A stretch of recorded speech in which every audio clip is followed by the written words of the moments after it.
हरे कृष्णा। कार्तिक मास जो कि एक अत्यंत महत्वपूर्ण और भक्तिमय और त्योहारों से भरा मास है। और इस मास की दोनों ही एकादशियां अत्यंत महत्वपूर्ण हैं। कार्तिक मास के कृष्ण पक्ष में आती है रमा एकादशी और शुक्ल पक्ष में आती है देव उठनी एकादशी।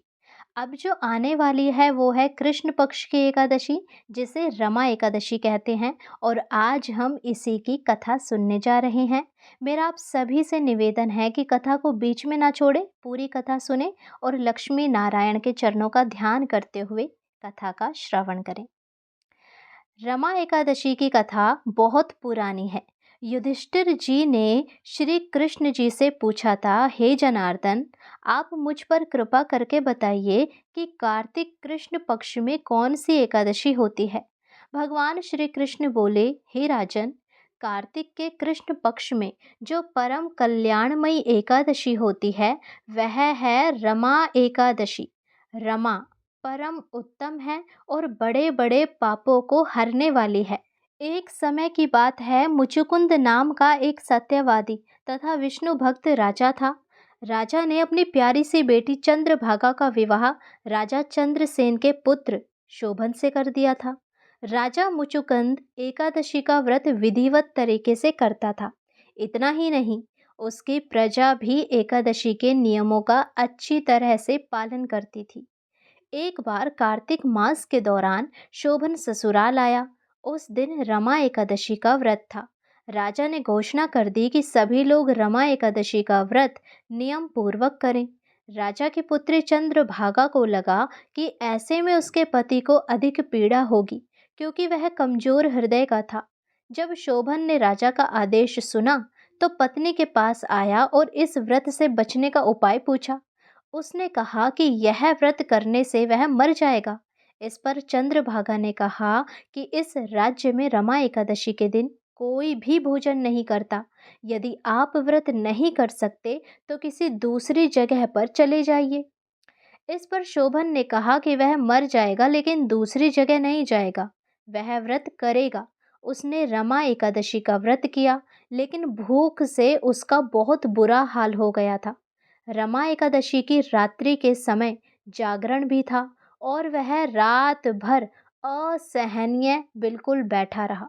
अगले दिन सूर्योदय से पूर्व ही भूखे शोभन की मृत्यु हो गई, जो कि अत्यंत दुखदाई थी। ऐसे में राजा मुचुकुंद ने अपने दामाद शोभन का शव को जलाने का प्रवाह करा दिया और अपनी बेटी को सती न होने का आदेश दिया। उसने बेटी से भगवान विष्णु पर आस्था रखने को कहा। अब पिता की आज्ञा मानकर बेटी ने व्रत को पूरा किया। उधर रमा एकादशी व्रत के प्रभाव से शोभन जीवित हो गया और उसे विष्णु कृपा से मंद्रांचल पर्वत पर देवपुर नामक उत्तम नगर मिला। राजा शोभन के राज्य में स्वर्ण, मणियों, आभूषणों की कोई भी कमी नहीं थी। एक दिन राजा मुचुकुंद के नगर का एक ब्राह्मण तीर्थ यात्रा करते हुए शोभन के नगर में पहुंचा, जहां उसने राजा शोभन से मुलाकात की। राजा ने अपनी पत्नी चंद्रभागा तथा ससुर मुचुकुंद के बारे में पूछा, क्योंकि इस राजमहल का, इस राजनगर का किसी को कुछ भी ज्ञात नहीं था। तब ब्राह्मण ने कहा कि वे सभी कुशल है। आप बताइए, रमा एकादशी का व्रत करने के कारण आपकी तो मृत्यु हो गई थी, तो फिर आपको ये इतना सुंदर नगर कैसे प्राप्त हो सकता है? तब शोभन ने कहा कि ये सब कुछ रमा एकादशी व्रत का फल है, लेकिन यह अस्थिर है, क्योंकि वह व्रत विवशता में किया था, जिस कारण अस्थिर नगर मिला, लेकिन चंद्रभागा इसे स्थिर कर सकती है। उस ब्राह्मण ने सारी बातें चंद्रभागा से कही। तब चंद्रभागा ने कहा कि यह स्वप्न तो नहीं। ब्राह्मण ने कहा कि नहीं नहीं, वह प्रत्यक्ष तौर पर देखकर आया है। उसने चंद्रभागा से कहा कि तुम कुछ ऐसा उपाय करो जिससे वह नगर स्थिर हो जाए। तब चंद्रभागा ने उसे देवनगर में जाने को कहा। उसने कहा कि वह अपने पति को देखेगी और अपने व्रत के प्रभाव से उस नगर को स्थिर कर देगी। तब ब्राह्मण उसे मंद्रांचल पर्वत पर वामदेव के पास ले गया। वामदेव ने उसकी कथा सुनकर उसे मंत्रों से अभिषेक किया। फिर चंद्रभागा ने व्रत के प्रभाव से दिव्य देह धारण किया और शोभन के पास गई। शोभन ने उसे सिंहासन पर अपने पास बैठाया। फिर चंद्रभागा ने पति को अपने पुण्य के बारे में सुनाया। उसने कहा कि वह अपने मायके में 8 वर्ष की आयु से ही नियम से एकादशी का व्रत कर रही है।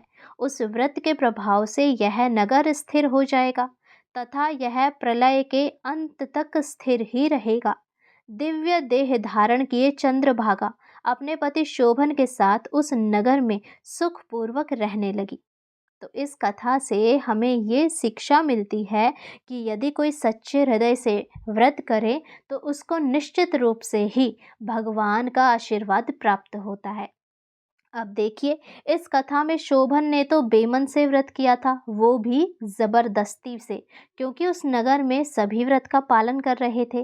वैसे तो शोभन व्रत रखता नहीं था, परंतु उस समय उसकी मजबूरी थी तो उसने व्रत किया और जबरदस्ती के व्रत के प्रभाव से ही उसे नगर मिल गया। तो सोचिए, यदि श्रद्धा पूर्वक इस व्रत को किया जाए तो कितना फल मिलेगा। यदि कोई फिर भी किसी कारणवश व्रत ना कर पाए तो कम से कम व्रत की कथाएं अवश्य सुने। हम हर एकादशी को कथा डालते हैं। आप इस चैनल को सब्सक्राइब करके बेल आइकन दबा लें ताकि जब हम कथा डालें तो उसका नोटिफिकेशन आपको समय पर मिले और आप हर कथा सुन पाएं और भगवान की असीम कृपा भी प्राप्त कर पाएं। हरे कृष्णा, जय लक्ष्मी नारायण।